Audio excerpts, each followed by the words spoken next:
You search for how to buy shares of Alexandria Real Estate Equities, Inc. This video shows a simple walkthrough.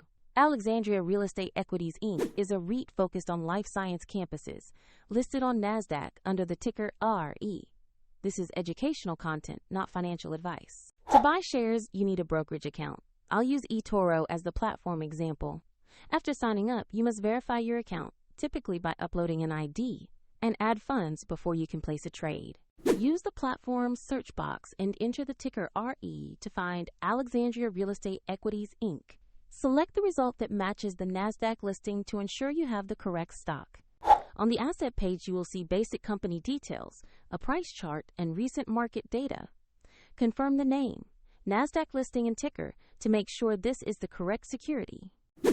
To invest, click the Buy or Trade button, enter the amount you want to invest, then review the order details and confirm. If the market is closed, your order may be queued or filled at the next market session, and if you don't have enough funds, the platform will prompt you to add money before confirming. After the trade executes, your new position will appear in your portfolio. For the example link and more resources, check the description below.